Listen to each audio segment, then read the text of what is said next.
আজকে বিভেদ নয়, আজকে হচ্ছে ঐক্য। আজকে হানাহানি দলাদলি কোন্দল নয়। ধন্যবাদ।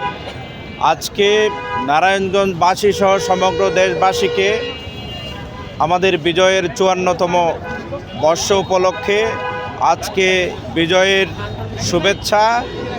যারা এই বিজয় অর্জনের জন্য লাল সবুজ একটি মাত্র আমাদের উপহার দিয়েছেন, সেই শহীদদের আমরা শ্রদ্ধা স্মরণ করছি এবং যে শহীদদের আত্মত্যাগ, যোদ্ধাহত মুক্তিযুদ্ধ যারা আছেন, যাদের ত্যাগ এবং কোরবানির বিনিময়ে আমরা এই নতুন বিজয়, নতুন স্বাধীনতা, নতুন একটি ভূখণ্ড আমরা পেয়েছি।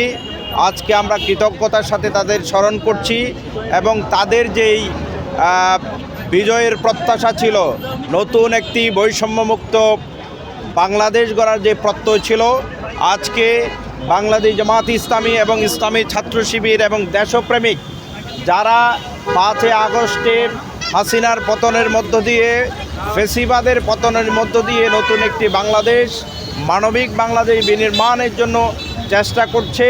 আজকে আমরা এই ছাত্র শিবিরের এই নতুন প্রজন্মের এই বিজয় দিবস উপলক্ষে যে সাইকেল র্যালি, এই র্যালির পক্ষ থেকে শুভেচ্ছা স্বাগত জানাচ্ছি। আজকে বিভেদ নয়, আজকে হচ্ছে ঐক্য। আজকে হানাহানি দলাদলি কোন্দল নয়, আমরা সবাই মিলে আগামীর এমন একটি বাংলাদেশ গড়ে তুলব, যেই বাংলাদেশে হাদির মতো দেশপ্রেমিক কোনো প্রজন্মকে কেউ আঘাত করে দেশ থেকে ভারতে পালিয়ে যাওয়ার অথবা অন্য কোথাও পালিয়ে যাওয়ার সুযোগ নেই। সে যেই হোক, যে দলেরই হোক, যেই অপরাধ করবে তাকে অপরাধী হিসেবে চিহ্নিত করে আইনের আওতায় নিয়ে আসতে হবে।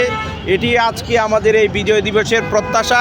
ইসলামী ছাত্র শিবির নারায়ণগঞ্জ মহানগরী যে সাইকেল র্যালির ব্যবস্থা করেছে, তাদেরকে স্বাগত জানাচ্ছি। এই প্রজন্মকে আশা করি এই নতুন প্রজন্মের হাত ধরে মাদকমুক্ত, নেশামুক্ত, মেধাবী একটি নতুন বাংলাদেশ গড়ে উঠবে এবং বুদ্ধিজীবী, সাংস্কৃতিক কর্মী, বিভিন্ন শ্রেণী পেশার মানুষ সবাই মিলে আমরা নতুন একটি বাংলাদেশ বিনির্মাণ করব।